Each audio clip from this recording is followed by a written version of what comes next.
வணக்கம். இந்த நாளை சின்ன சின்ன வெளிச்சங்களில் இன்னொரு புதிய சிந்தனையை தெரிந்து கொள்வோம். தபசு காலத்துல பல்வேறு விதமான இறையியல் கொள்கைகளை நீங்கள் பின்பற்றுவீர்கள்.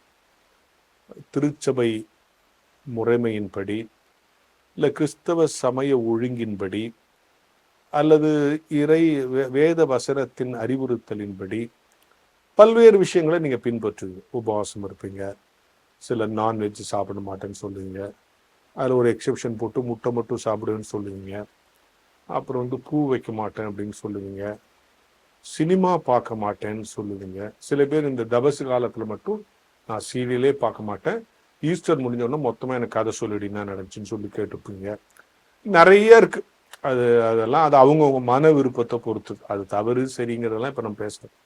ஆனால் இது எல்லாத்த விட தபசு காலத்தில் செய்ய வேண்டியது ஒன்று எனக்கு தெரியுமா? இது உலகம் சார்ந்ததுன்னு நினைக்காதீங்க. கிறிஸ்தவர்கள் செய்யணும்.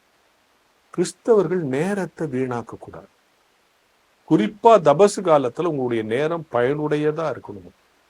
அதெல்லாம் நீங்க எது செய்யலாம் பரவாயில்ல, கடவுள் எனக்கு கொடுத்த நேரத்தை சரியா பயன்படுத்துவேன்னு சொல்லி, இது டைம் மேனேஜ்மெண்ட் செக்யூலர் ஃபீல்டில் பேச வேண்டிய டாபிக் நினைச்சிடாதீங்க. கிறிஸ்தவ வாழ்க்கையில ஒவ்வொரு நிமிஷத்தையும் சரியா பயன்படுத்தும். கடவுள் உனக்கு இந்த உலகத்தில் இத்தனை ஆண்டுகள், இத்தனை மாதங்கள், இத்தனை நாட்கள், இத்தனை மணி நேரங்கள், இத்தனை மணித்துளிகள் என்று கொடுத்திருக்கிறார் என்று சொன்னால் அதற்கும் சேர்த்துதான் நீ கணக்கு. இதுல எவ்வளவு நேரம் எவ்வளவுலாம் செஞ்சேன்னு நீ சொல்லுவோம். எனவே தபசு காலத்துல இந்த காரியங்கள் எல்லாம் நீங்க செய்யறீங்களா செய்யலையான்றதெல்லாம் நான் கேட்கல. அது சரியா தப்பான்லாம் நான் பேச ஒன்று சொல்லுகிறேன். தபசு காலத்தில் உங்களுடைய நேரத்தை பயன்படுத்துங்க. எப்படி பயன்படுத்தலாம்? ஒரு 3 கேள்வி கேளுங்க. நான் நேரத்தை சரியாக பயன்படுத்துகிறேனா? இது முதல் கேள்வி.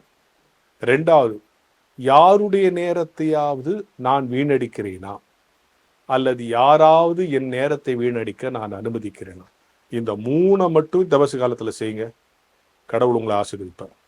நான் எதுக்கு சொல்லனா, பெரும்பாலான நேரங்கள்ல நம்ம வாழ்க்கையில பணத்தை வேஸ்ட் பண்றதை விட சில நேரத்தை வேஸ்ட் பண்ணும்.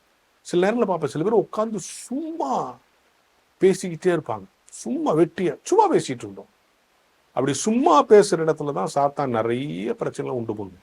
அப்படி பேசிட்டே இருந்தோமா, அவங்க அப்படி சொன்னாங்க, ஒண்ணு இவங்க தப்பா நினைச்சிட்டாங்க, அவங்க அந்த அர்த்தத்துல சொல்ல அப்படியே இருக்கணும். சும்மா பேசுறது. நீ நோக்கம் இல்லாமல் அமர்ந்திருந்தால் அங்கே சாத்தானுக்கு நீ ஸ்பேஸ் கொடுக்குறேன்னு அர்த்தம். அப்போ உன் நேரத்தை நீ பிஸியா வச்சுக்கிட்டு இருந்தனா,